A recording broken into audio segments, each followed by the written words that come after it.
Have you ever done something completely innocent, something kind even, and watched it get twisted into the worst mistake of your life? Because that's exactly what happened to me.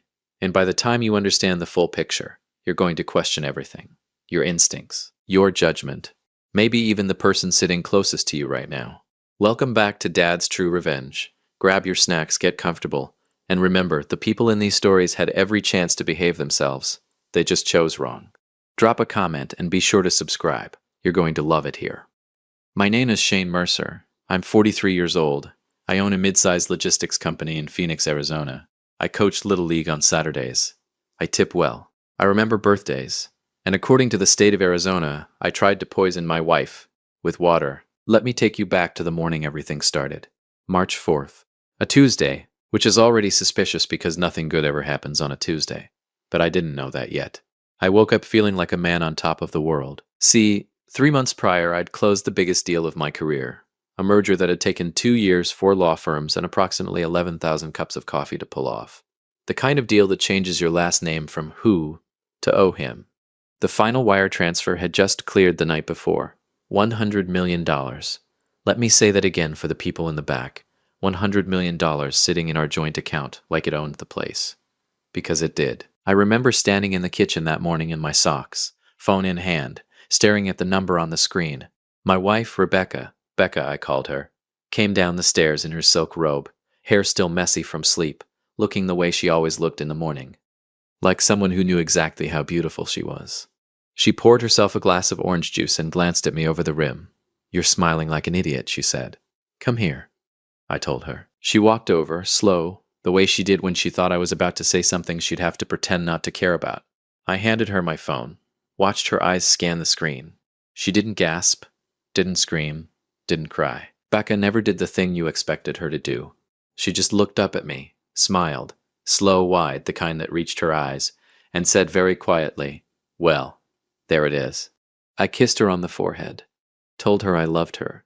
She handed back my phone, picked up her juice, and walked toward the living room like I'd just shown her a mildly interesting YouTube video. That was Becca, cool as a marble floor. I followed her in, and she was already curled up on the couch, flipping through something on her tablet. I sat beside her and we talked. Really talked. The way we used to when we first got married before the company swallowed most of my waking hours. We talked about the vacation we'd keep postponing. Italy. Maybe. Or Portugal. She'd been to Portugal once before she met me and never shut up about the bread there. We talked about finally renovating the kitchen. We talked about what it meant, not just the money, but the proof that the sacrifices had been worth it. And somewhere in the middle of all that talking, I reached over and grabbed her hand and told her, "None of this means anything without you in it." She squeezed my hand, said, "I know. Now, before I go any further, I need to introduce you to someone." Her name was Dolores. She'd been our housekeeper for about 8 months. Quiet woman, mid-50s.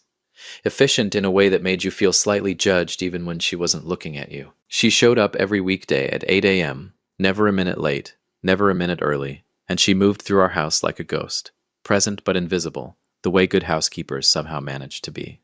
I liked Dolores. She made excellent coffee and she never asked unnecessary questions. What I didn't know, what I couldn't have known, was that Dolores had decided somewhere along the way that my wife was dangerous. Not cold, not difficult, not the kind of woman you'd describe as a lot. Dangerous, and she'd been watching, quietly, for months. Back to Tuesday. Later that afternoon, Becca suggested we celebrate. Nothing elaborate, just a nice dinner at home. She'd have Dolores prepare something, open a good bottle of wine, make it an evening. I said that sounded perfect. Dolores cooked a lamb roast with roasted vegetables, the kind of meal that makes you feel like a person of taste just for eating it. Becca set the table herself, which she almost never did, lighting candles and finding the good napkins from wherever good napkins disappear to in large houses. We sat down. It was genuinely lovely. I remember thinking, this is it. This is the version of life you work toward. Then Becca stood to get water from the kitchen. She came back with 2 glasses, set mine in front of me, and settled back into her seat with a smile. "To us," she said, raising hers. "To us," I said, and I picked up my glass. That's when Dolores appeared. She came around the corner from the hallway. Not from the kitchen, the hallway, which struck me as slightly odd because she had no reason to be in the hallway. She was supposed to be cleaning up in the back. But she was there, hovering near my shoulder with a basket of dinner rolls, She almost certainly didn't need to deliver personally. And as she set them on the table, she leaned just slightly toward me. Close enough that only I could hear. She whispered, "Don't drink it. Swap the glasses." 4 words, barely a breath. Then she straightened up, said "Enjoy your dinner" in her normal voice, and walked back toward the kitchen like she hadn't just detonated a bomb in the middle of my chest. I sat there. Becca was talking. Something about Portugal again, I think, or maybe the kitchen renovation, and her glass was already raised halfway to her lips before she got distracted by something on her phone. And I looked at my glass. I want you to understand something about that moment. I wasn't thinking clearly. I wasn't thinking at all. I was operating on pure instinct, the animal kind, the kind that bypasses logic entirely and goes straight from stimulus to action. So I switched them. Smoothly, casually, the way you'd reach across a table for the salt. Becca didn't look up. She was laughing at something on her screen, showing it to me, and I leaned in to look, and just like that, her glass was at my place. My glass was at hers. Simple, done, harmless, I thought. We ate, we laughed, we talked about Italy again. I'd shifted to Italy by then, I wasn't feeling Portugal. And then Becca picked up the glass, my old glass, her new one, and took a long sip. I watched her. She swallowed, set the glass down, and then something shifted in her face. Not dramatically, not the way it happens in movies where someone clutches their throat and knocks the candles over. It was subtle. Her brow furrowed slightly. She touched her collarbone, blinked twice in quick succession. "You okay?" I asked. "I'm fine," she said. I feel a little strange." And then she wasn't fine. Within 60 seconds she was gasping, her eyes wide, one hand gripping the edge of the table hard enough to whiten her knuckles. "Shane," she managed. I was already on my feet. I called 911. I was yelling into the phone and kneeling beside her and telling her to stay with me. And the candles were still burning, and the lamb was still warm on the table. And somewhere in the back of the house, Dolores heard everything, every word, every sound, every desperate second of it. And she said nothing. She just stood in that hallway and watched. Becca survived. That part I'll tell you now, because the story isn't about whether she lived. It's about what happened after. 3 days later, a detective named Harris sat across from me in a gray room and slid a photograph across the table, a still frame from our dining room security camera, and pointed at the exact moment my hand crossed the table and moved that glass. He looked at me with the specific tiredness of a man who thinks he's already solved the case. "Mr. Mercer," he said, "want to tell me why you switched your wife's drink?" And I realized sitting in that chair that the truth, the whole simple, innocent truth, was the most unbelievable thing I could possibly say. If you've made it this far, do us one quick favor. Subscribe. A lot of people watch without ever doing it, but it costs you nothing and means everything to us. Thank you, genuinely. Here's something nobody tells you about being innocent. It doesn't feel the way you think it will. You'd assume innocence feels like solid ground, like something you can stand on, point to, say, "Here, this is where I'm standing, come look." But it doesn't. Innocence, when nobody believes it, feels exactly like guilt. It has the same weight, the same temperature, the same way of making a room feel smaller than it actually is. I know that now. I learned it in a gray room on a Thursday morning, sitting across from a detective who'd already made up his mind before he finished his coffee. His full name was Detective Carl Harris. Broad shoulders, thinning hair, the kind of mustache that exists purely out of stubbornness. He had a yellow legal pad in front of him that he barely wrote on, which told me he wasn't gathering information. He was building a case. "Mr. Mercer," he said, sliding that photograph across the table for the second time, as if maybe I hadn't seen it clearly the first time. "Let's try this again." The photo was time-stamped, 7:42 p.m. You could see my hand, the glass, the exact arc of the movement. In still frame, with zero context, it looked like the most deliberate thing a person had ever done. "I switched the glasses," I said. "I already told you that." "You did." Harris nodded slowly, like a man who respected patience and had plenty of it. "What I'm still waiting on is a reason that makes sense. The housekeeper told me to." He wrote something on the pad, first thing he'd written since we sat down. "Dolores Vega," he said. "Yes," who, according to her own statement, was in the back of the house during dinner and didn't come into the dining room at any point during the meal. I felt the floor shift under me. Not dramatically, just slightly. The way it does before something collapses. "That's not true," I said. "She's pretty certain." "Then she's lying." Harris leaned back in his chair and looked at me the way school teachers look at kids who've given an answer that's technically creative but fundamentally wrong. "Mr. Mercer, Your wife is in the hospital.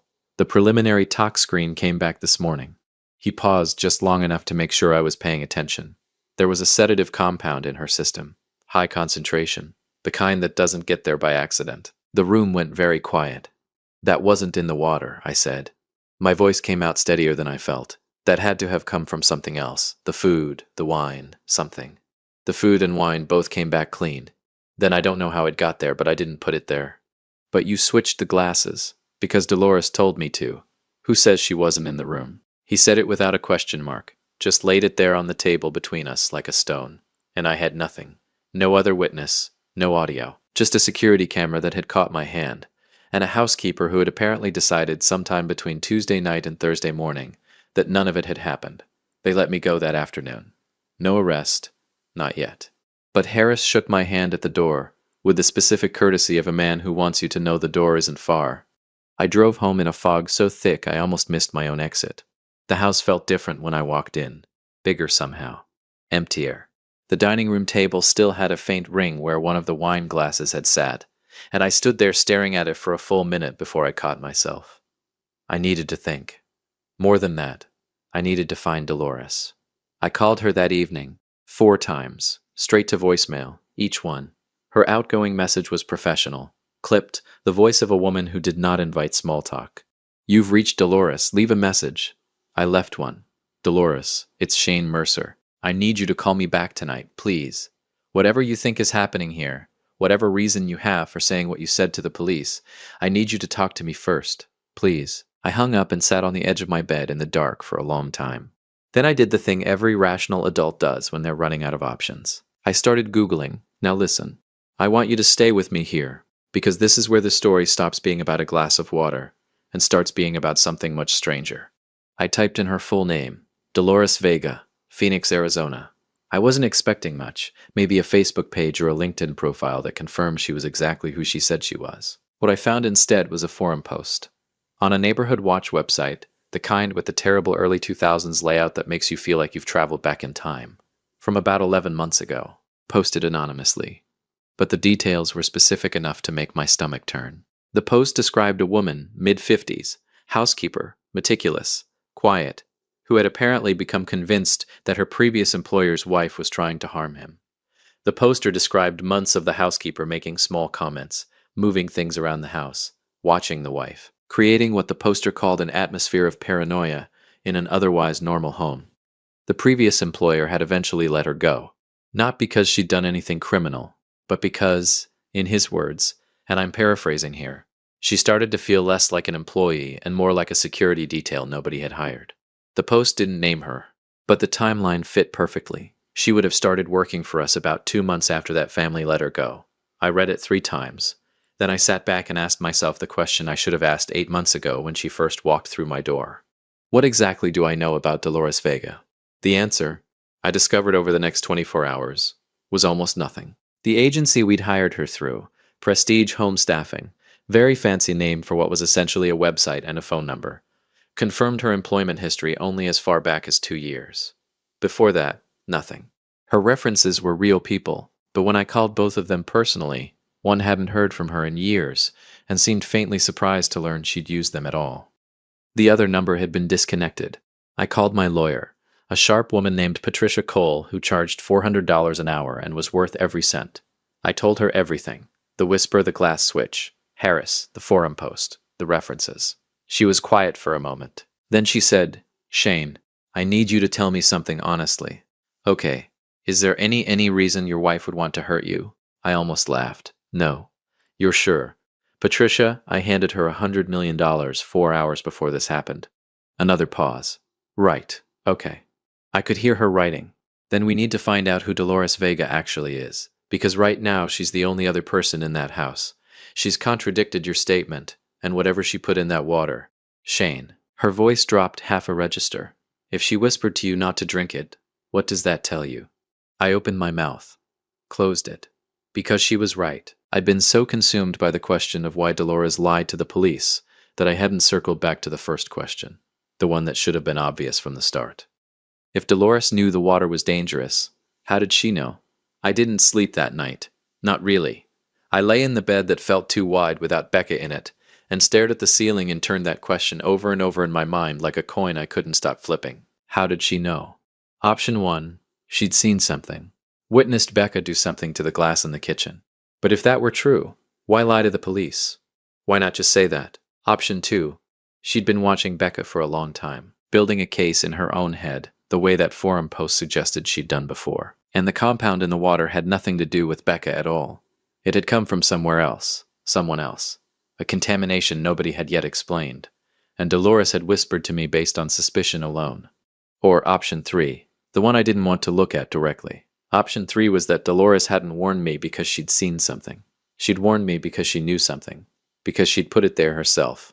I was at the hospital the next morning by 7. Becca was sitting up in bed, pale but present, an IV in her left arm, and the specific irritation of a woman who did not enjoy being confined to small spaces with bad lighting. She looked at me when I walked in the way she always looked at me, assessing, warm, slightly amused. All at once. "You look terrible," she said. "You're in a hospital bed," I said. "I don't think you're in a position to critique appearances." She almost smiled. "Did they tell you what was in the water?" "A sedative. High concentration." She nodded slowly, looking at her hands. "I don't understand it," she said quietly. "I got the glasses myself. I filled them from the filter in the kitchen. I set them down and came to the table." She looked up at me. "Shane, I don't understand how." "I know," I said. "I believe you." And I did. I want to be clear about that. Whatever else was happening, whatever tangled mess was unraveling around us, I looked at my wife in that hospital bed and I believed her completely, which meant there was only one other person. I was walking back to my car across the hospital parking lot, phone already in hand to call Patricia, when it rang first. Unknown number. I answered anyway. Silence for a moment. Then her voice. Quiet. Careful. The same voice that had leaned into my ear 4 nights ago and changed everything. "Mr. Mercer," Dolores said. "I think we need to meet." I stopped walking. "Why did you lie to the police, Dolores?" A pause. "Because I panicked." "About what?" Another pause. Longer this time. And when she spoke again, her voice had changed. The professional composure was gone. What was underneath it was something I hadn't expected. She sounded afraid, because when I went back to the kitchen after dinner, she said slowly, "I found something. Something that tells me this is much bigger than either of us understands." The parking lot felt very open suddenly, very exposed. "What did you find?" I asked. She said, "Not on the phone. In person. Tomorrow morning. And Mr. Mercer." She stopped, drew a breath. "Come alone, and don't tell your wife." The call ended. I stood there in the Arizona sun, cars moving slowly past me, the world carrying on completely unbothered, and I had absolutely no idea who to trust anymore. If you've been listening for a while and want stories like this to keep coming, it really helps if you hit that like button and subscribe. 97% of people never do, but it's what keeps this whole thing running. So, thank you for real. Let me tell you something about the truth. People talk about it like it's this clean, noble thing, like it arrives wrapped in light, and the moment you find it, everything makes sense and justice prevails and somebody rolls credits. That is not how the truth works. The truth, in my experience, arrives messy, inconvenient, and occasionally sitting across from you in a corner booth at a Denny's off Route 17 at 7 in the morning, stirring creamer into bad coffee like she hasn't completely upended your entire life. That's where Dolores chose to meet. A Denny's. I'd been accused of poisoning my wife, and the woman at the center of it wanted to meet at a place that still served a Grand Slam breakfast. I almost respected it. I got there first, took the booth furthest from the door, back to the wall, facing the entrance, which I'd like to say was tactical, but mostly I just didn't want anyone sneaking up on me. I'd had enough of that for 1 week. She walked in at 7:02. Same Dolores, navy cardigan, sensible shoes, hair pulled back so severely it looked like a lifestyle choice. But something was different about her. The precision was still there, but the composure underneath it had hairline cracks running all the way through.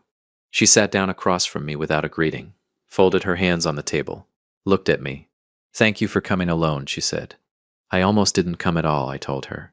"You lied to the police, Dolores. You told them you weren't in the dining room. Do you understand what kind of position that puts me in? Then explain it to me. Because I have a lawyer who is about 48 hours away from making your name very public, and I would genuinely like to understand what's happening before that train leaves the station." She looked down at her hands, unfolded them, refolded them, and then she said something I was not prepared for. "I've been watching your wife for 6 months. The waitress appeared, asked if we wanted anything. I ordered coffee I didn't need. Dolores shook her head. We waited for the waitress to leave. Watching her how? I asked. Carefully, she said. Mr. Mercer, I need you to understand something about me before I explain. I know what people say. I know there was a family before you, the Hendersons, over in Scottsdale. And I know Gerald Henderson asked me to leave because he thought I was paranoid. She paused. He was wrong. His wife was stealing from him, skimming from the household accounts, small amounts, consistently, for 2 years. I saw it. I tried to tell him. He didn't believe me and I left. Another pause. They divorced 14 months later. She took a significant settlement. I watched her face. She wasn't performing. She wasn't building toward anything theatrical. She was just laying out facts the way someone does when they've been carrying them alone for too long. Okay, I said carefully. Go on. What she told me over the next 40 minutes rearranged everything. 6 months ago, not long after I'd begun the final push on the merger, Dolores had noticed something on a Tuesday afternoon while cleaning the upstairs office. The office I rarely used because most of my work happened at the company headquarters downtown. Becca used it occasionally. For personal admin, she'd told me once. Bills, correspondence, whatever. Dolores had found, tucked inside a hardcover book on the second shelf, the kind of hiding place that only works if nobody's thorough, a printed series of emails. She didn't take them, didn't photograph them. She was, she told me, with something close to pride. Not a thief, but she read them, carefully, and what they contained was a correspondence between Becca and a man named, and she said this slowly, watching my face, Douglas Mercer. My younger brother, the one I hadn't spoken to in 4 years, the one who'd tried to contest our father's will, and lost, the one who blamed me specifically and loudly for a legal outcome I hadn't engineered, the one who had, at our last conversation, looked me in the eye at a funeral and said, "You'll regret this, Shane." I hadn't thought about Douglas in months. Apparently he'd been thinking about me. What were the emails about? I asked. My voice was very quiet. A plan, Dolores said simply, to contest your company's ownership structure.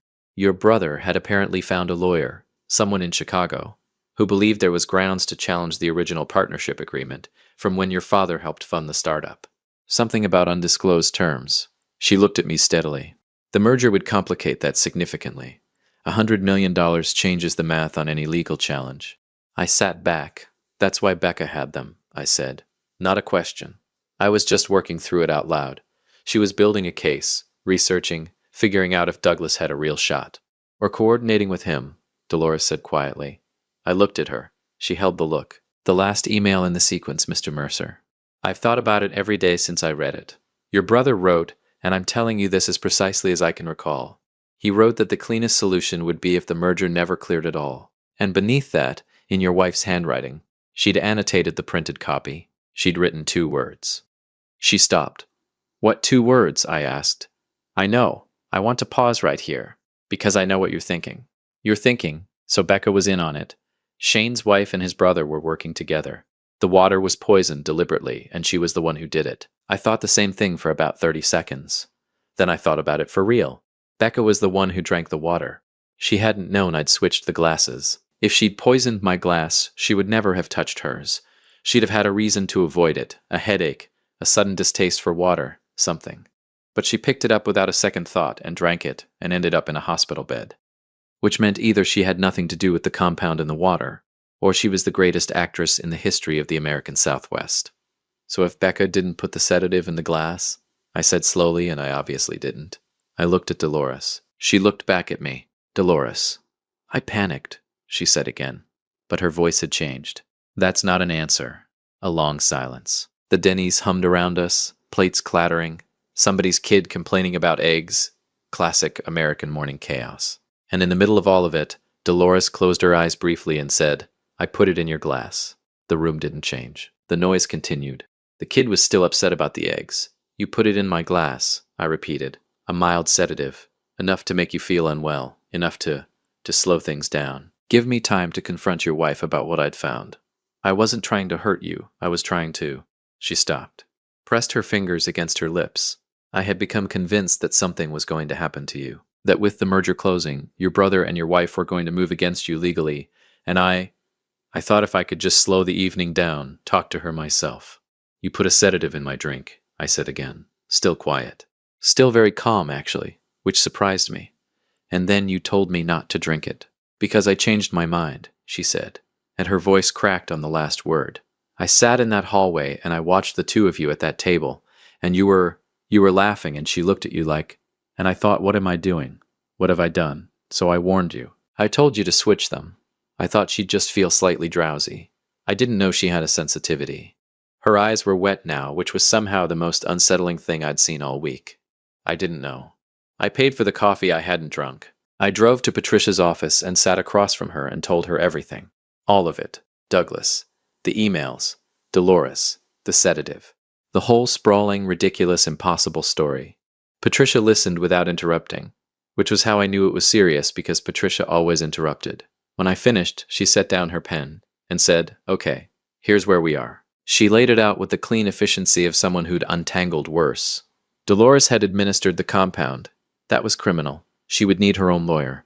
That was a separate matter. But her testimony about the emails combined with a formal discovery process targeting Becca's correspondence with Douglas would dismantle any suggestion that I'd acted with intent. The security footage showed a glass switch. Yes. It also showed a housekeeper leaning in to whisper something, which Dolores had lied about, which Patricia intended to make very loud, very fast. "And Douglas?" I asked. "Depends what's in those emails." She looked at me over her glasses. But conspiring to destabilize a business merger based on a fraudulent challenge to a partnership agreement, with documented coordination, is the kind of thing that makes lawyers in Chicago very suddenly unavailable. "And Becca?" Patricia was quiet for a moment. "That," she said carefully, "is a question only you can answer. The emails show she knew about Douglas's intentions, whether she was researching them to protect you or exploring them to hurt you." She paused. "There's no crime in knowing something, Shane. Not yet." I went to the hospital that afternoon. Becca was better, color back in her face, IV out, sitting up and eating what appeared to be the world's saddest cup of Jell-O, with the expression of a woman keeping her complaints internal. She looked up when I came in. I sat down, didn't say anything for a moment, just looked at her. "Douglas has been contacting you," I said. She didn't flinch, didn't look away. She set down the Jell-O and folded her hands in her lap and said, "Yes." "How long?" "And the emails?" A pause. "You went through my things." "The housekeeper did. Long story. Becca, what does I know mean?" "At the bottom of his last email, his suggestion that the merger shouldn't clear, you wrote, 'I know' next to it." She looked at me for a long moment, and then, in the quiet voice she used when she was being completely, uncomplicatedly honest, the voice I'd somehow forgotten she had, she said, "It means I knew what he was doing. I was documenting it, Shane. I was building a file. I was going to take it to Patricia when the merger closed and the timing was right." Her jaw tightened slightly. "He's your brother. I didn't want to bring it to you until I had everything. I didn't want you to have to deal with it in the middle of the biggest deal of your career." The room was very quiet. "You were protecting me," I said. "I've been protecting you for 11 years, she said. "Did you really think I was going to stop now? I'm not going to tell you everything is resolved cleanly. That's not the story. Dolores was charged with administering a noxious substance. Her lawyer negotiated it down. Eventual probation. No prison time. She testified fully, and she told the truth, and I believe she genuinely thought she was protecting me in her own broken, misguided way. I don't entirely understand it, but I've stopped needing to." Douglas's legal challenge collapsed before it was formally filed. The lawyer in Chicago became very suddenly unavailable. Funny how that works. Detective Harris called me 3 weeks later to inform me that I was no longer a person of interest. He said it with the specific tone of a man who was not going to apologize, but wanted me to know he'd updated his opinion. I said thank you, and meant it less than I've ever meant anything. And Becca came home on a Thursday, another Thursday, which I'm now choosing to believe is the universe correcting itself, and walked through the front door and stood in the kitchen and looked around at the house that was too quiet and too big and said, "We're renovating this kitchen. Whatever you want," I said. She turned and looked at me. "You believed me the whole time." "Of course I did. Most people wouldn't have." "I'm not most people," I said. "I'm the guy who handed his wife $100 million on a Tuesday." She laughed. The real kind. The kind that reaches her eyes. And somewhere in that sound, in that completely ordinary, unremarkable kitchen on a Thursday afternoon, I felt the ground come back under my feet. Solid. Finally. Like something you can stand on. Like the truth, when it actually arrives. This has been The Glass Between Us. Shane Mercer's story. And the next time someone whispers something in your ear, maybe ask a few more questions before you act. If you liked this story, join our community by hitting that like button and subscribing for more real, raw, and family centered stories. And, as always, thank you for being a part of this sphere.